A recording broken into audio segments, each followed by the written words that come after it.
Hello and welcome to some more Star Citizen. Every 2 weeks we get a roadmap update from Cloud Imperium about Star Citizen's Persistent Universe and Squadron 42.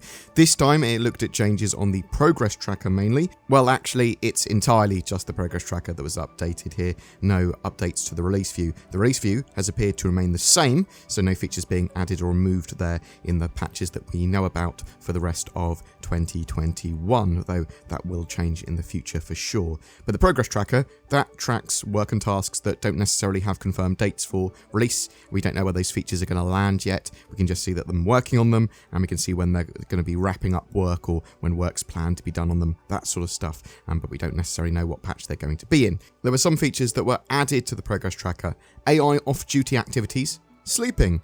So the sleeping behavior is a segment of the new civilian behavior system controlling how AI sleeps, relaxes and socializes in the bed and their bedroom. They're going to be supporting single beds, bunk beds and beds with privacy shutters in the first iteration. There's also off-duty activities for AI hygiene. The hygiene behavior, again, is part of the same sort of system. It makes the AI feel more realistic by scheduling toilet breaks, sometimes washing hands and increasing hygiene values by taking daily showers. So current work on those features wraps up at the end of April and June respectively from what we can see, and you can probably expect some other things like animations for players for sleeping and hygiene, and hygiene to affect the player status system in the near future. But you're not going to see any PPs, tiny or otherwise, but you will probably be taking showers and using the toilet and washing your hands to reduce your stinky hygiene rating. Otherwise, NPCs and potentially players will see that you're dirty. A potentially quite interesting and exciting feature, the Boreal Stalker. Implementing the Boreal Stalker creature into game, created by Microtech genetic engineers to fill the apex predator niche within the planet's ecosystem, the Boreal Stalker roams the tundras searching for prey. I assume this is the Microtech Yeti. I mean, it's almost certainly got to be. Character and art tech teams wrap work up on that mid-June currently, and yeah, having a AI that roams around that's pretty dangerous. I suppose you're going to be able to just shoot these in ships. Are they only going to appear near caves that maybe you can only get to in FPS? But if you can just blaze away at one with a ship, I don't think they're going to be much of an apex predator. It'd be interesting to see how they handle this sort of stuff, because how terrified are you going to be when you see one? Maybe they only appear in snowstorms, maybe they only appear in very specific locations, but maybe they roam, and maybe it will just be hunting season opened. The last feature that they are adding to the progress tracker at this stage is the third-person camera version 2. They are adding improved follow behavior to the third-person camera with increased support for ground vehicles. The camera will also be fully disconnected during accidents for more cinematic crashes. That sounds terrifying and weird. I'm not the best driver. It will be cool for racing and the Daymar Rally, things like that. I can imagine those cameras will be fantastic. The planned work for that wraps up at the end of the year. There have been a couple of features that have seen some changes. The security service feature has been renamed to the NPC tracker service and is otherwise pretty much the same. But more interestingly, there are changes to Nix. So the Nix star system, planet and mission setup is all now bundled together. Due to work being done on each planet of the Nix system simultaneously, it's currently tricky to accurately display these tasks on the progress tracker. Therefore, CIG have combined all deliverables and features into one, similar to how they represent Pyro. The planet content teams are currently working on that, and it looks like the current work for that wraps up at the end of June, and it's almost certainly going to be the star system that we see after Pyro is complete. Now, is it that wrapping up at the end of June? Does that mean it's going to be done by then? Almost certainly not. However, I'm expecting to start to see stuff about Nix and Pyro at CitizenCon 2021 again. Would think that they might even try and have their gameplay demo spanning those two systems. Well, that's just an educated guess based on them saying it's going to be out of this system or something as a tagline for CitizenCon 2021 this year. And remember, CitizenCon is on the 9th of October and is a virtual only event this time. So some features have been temporarily removed from the progress tracker.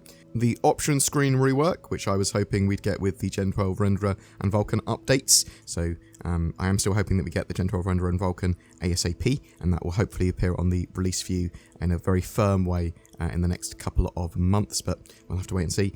But option screen rework has been temporarily removed. The Squadron 42 focused fighters, they're not entirely Squadron 42 focused admittedly, but they do have a Squadron 42 sort of function and use and are, I would say, more Squadron 42 based.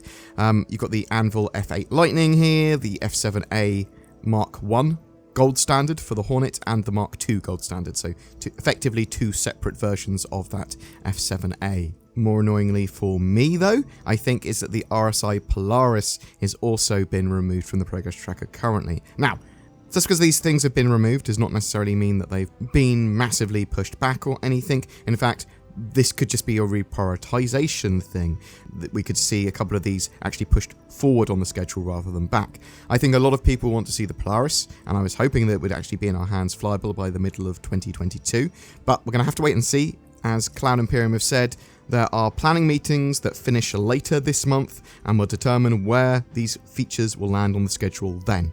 So, yeah, as I said, we'll have to wait and see, and it doesn't necessarily mean they've been super pushed back or anything like that, although that is certainly very possible and what it initially looked like, so we'll have to wait and see, as I said. I thought it was interesting that the UE Navy and Squadron 42 ships seem to be being talked about there as well, because they're obviously important to the business universe and used at events like Fleet Week and the Intergalactic Aerospace Expo, and they're going to be using them in dynamic events and stuff like that, but just that selection of ships, is that something that they want to get some more confirmed dates for so they can work out when they're going to do some more Squadron 42 type sort of promotion and start to push that, or is it just that they're not ready yet? There's so much we don't know. Cloud Imperium are telling me more. But what do you think? Could we see the Polaris next year in our hands? What about the next system? Do you think that's going to be the next system that we could see, and when do you think we'll see it? Are you excited by hunting or being hunted by the Microtech Yeti? Whatever your thoughts, I'd love to hear from you in the comments below. Do you have questionable taste in anime? Do you not want internet pirates looting your internet search history? Do you want a way to have more accessibility to the internets from more countries? Or is your security and privacy important to you? Well, get NordVPN. I shill for them, and you should use the code BoredGamer or the links below for a discount. Try it out. It's like a fleet of escort ships making sure your internet experience doesn't get griefed. We have the April ship giveaway as well for a Mercury Star Runner. The ship is extremely multi-role and should be part of any budding citizen's fleet. All you need to do to be in for a chance of winning one is comment on any of my videos made during the month. A random commenter will take that prize. These giveaways and the wider channel content are made possible by people that go the extra mile by becoming a Patreon or a YouTube channel member with that join button and the links below. And me and Zin, the editor for the channel, are now trying to put out regular exclusive content as a thank you. We'll also be asking you in those videos to help shape the channel with making decisions about what content we do and how we do it. Please consider joining if you're really enjoying the content. It really does help. Take care, guys. Thanks for watching. Make sure you like and subscribe for more Star Citizen content, and I'll see you in the verse.